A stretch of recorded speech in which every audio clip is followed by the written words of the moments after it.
مستحب عمل ہے جو ہم کرتے ہیں. اگر ہم فرائض چھوڑ دیں، واجبات چھوڑ دیں، تو پھر مستحب کے قبول ہونے کا مسئلہ ختم ہو جاتا ہے. اس لیے مہربانی فرما کے فرائض اور واجبات کو سب سے پہلے پورا کرو تاکہ پھر سرکار اور راضی ہو. بندے دعویٰ کرتے ہیں نا محب ہیں، عربی زبان کا ایک شعر ہے، کہتے ہیں لو کان حبک صادقا لاطاعتہ ان المحب لمن یحب مطیع. اگر تو اپنی محبت میں سچا ہے تو پھر محبوب کا کہنا مان، محبوب کی فرما برداری کر. کوئی محب ایسا نہیں ہوتا جو محبوب کا اطاعت گزار نہ ہو. اس لیے حضرات آپ سے عرض ہے، جس مقصد کے لیے سرکار آئے ہیں اس کو بھی پورا کرنے کی ہمیں بھرپور کوشش کرنی چاہیے. اگر نماز نہ پڑھیں تو کیا سمجھتے ہو پھر ہمارا میلاد قبول ہو جائے گا؟ بولو نا. نہیں. نماز، ویسے تو مجھے بہت حدیثیں یاد ہیں نماز کے عنوان سے، ابھی کتاب کھولوں تو رات بھر بولتا رہوں اللہ کے کرم سے. ایسے ہی لیکن اتنی بات کہتا ہوں، سرکار کا فرمان ہے اپنا، جس کے راوی کون ہے؟ جس نے کتاب میں لکھا ہے وہ سرکار غوث اعظم آپ ہیں. واہ واہ واہ واہ واہ. تو فرماتے ہیں میرے جد اعلیٰ نے روایت کی ہے. جد اعلیٰ کون ہے؟ حسن و حسین کا بابا، سبحان اللہ، فاطمہ کے سر کا تاج، تاجدار حلتا، مراد کل کفا، سخاوت کا سمندر، شجاعت کا غضنفر، سبحان اللہ، باب مدینۃ العلم، امت کا استاد، امت کے نبی کا داماد، ہم راد مصطفیٰ، دم ساد مصطفیٰ، مولا علی مشکل کشا، شیر خدا. سبحان اللہ، سبحان اللہ، سبحان اللہ. سرکار نے فرمایا جو بندہ نماز چھوڑے نا اس کو دنیا کے اندر 15 دنیا اور آخرت میں 15 مصیبتوں کا سامنا کرنا پڑتا ہے، جس میں 6 اس کو اس زندگی میں ملیں گے، 3 اس کو بوقت مرگ ملیں گے، 3 اس کو قبر میں ملیں گے، 3 اس کو حشر کے دن ملیں گے. اب آپ اندازہ لگا سکتے ہیں 15 میں بیان کروں.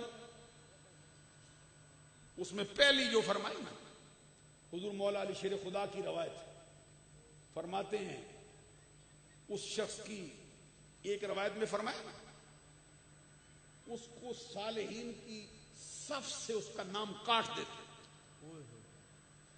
دوسری بات فرمائی اس کی کوئی نیکی قبول نہیں ہوتی. نماز چھوڑ دے تو پھر کوئی نیکی قبول ہی نہیں. یہ حضور مولا علی شیر خدا کی روایت میں. اس لیے آپ نماز کا بہت اہتمام کریں.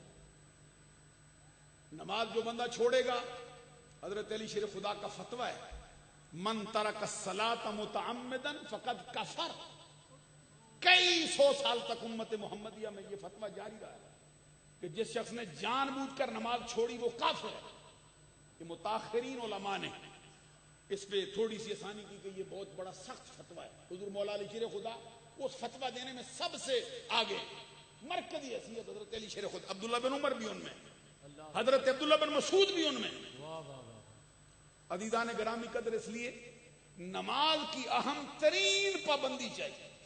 حضور غوث اعظم رضی اللہ تعالیٰ نے فرماتے ہیں جب نماز کا وقت آئے نا، تیرے دل کے اندر کوئی چیز ایسی اٹھائے تجھ کو، اٹھائے بیٹھنے نہ دے، تو بار بار گھڑی دیکھے، غور کر ذرا ایک لمحے کے لیے، گھڑی دیکھے نماز کا وقت ہوا کہ نہیں ہوا.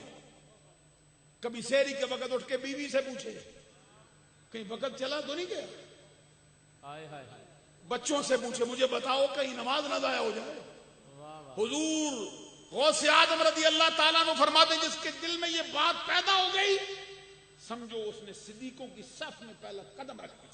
اللہ اکبر، اللہ اکبر، واہ واہ واہ. اس لیے سبحان اللہ، نماز کے وقت دل کھل جانا چاہیے، طبیعت اچھلنی چاہیے. نماز جماعت مل گئی ہے چہرہ کھل جائے.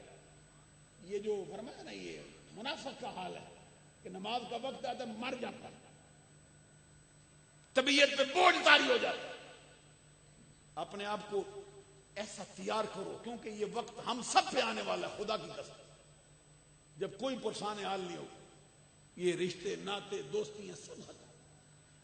میں وقت زیادہ ضائع کروں تو بہت ظلم ہوگا، لیکن میرے دل میں ایک اضطراب ہے، میں آپ سے عرض کرنا چاہتا ہوں، ہر کسی پہ ایسا وقت آنے والا ہے، بچے بھی چھوڑیں گے، اللہ اکبر، ماں بھی چھوڑے گی، باپ بھی چھوڑے گا، بیوی بھی چھوڑے گی، بھائی بھی چھوڑے گا، تو دوست قرآن پڑھ لے، الاخلاء یومئذ بعضهم لبعض عدو، فیصلہ ہو گیا۔ یہ خلیل کی جمع ہے، اخلاء، قاضی صاحب استاد ہے، پوچھیں سے خلیل کی جمع ہے، خلیل کی جمع یہ اس کو کہتے ہیں جمع مکسر ہے۔ جمع مکسر کیا ہوتی ہے؟ جس کی واحد کی بنا جمع میں ٹوٹ جاتی ہے، کئی اوزان اس کے آئے، یہ افعلاء کے وزن پہ آئی ہے، اخلاء، جیسے حبیب کی جمع ہوتی ہے احبیباؤ، نا احباؤ نہیں، پھر بناتا ہوں نا، استاد ہوں، احبیباؤ، حبیب کی جمع احبیباؤ، با کا باب ادغام کیا احباؤ، خلیل کی جمع اخلیلاؤ، جیسے انبیاء ہوتا ہے، جیسے اولیاء ہوتا ہے، یہ پھر لام کا لام میں ادغام کیا اخلاؤ۔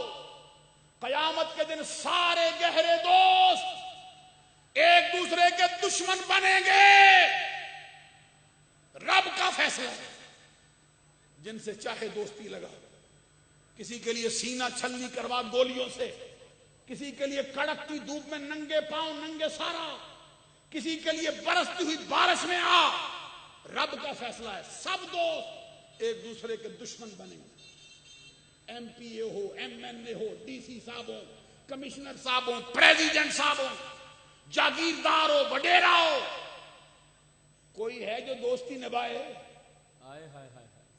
قرآن نے کہا الا المتقین، صرف پرہیزگار نبھا سکتے ہیں، واہ واہ واہ واہ واہ واہ واہ واہ، صرف تقوی والے نبھا سکتے ہیں۔ سبحان اللہ، اس لیے سرکار فرماتے لا تصاحب الا مومنا، دوستی نہ لگا، تیرے بس کی بات نہیں، اگر لگانی ہے تو مومن سے لگا، واہ جی واہ، تاکہ دنیا میں بھی کام آئے، قبر میں بھی کام آئے، حشر میں بھی کام آئے، واہ واہ واہ، اور جو سب سے بڑھ کے کام آئے وہ محمد عربی کی ذات سے سب کے کام آئے۔ صلی اللہ علیہ وسلم، صلی اللہ علیہ وسلم۔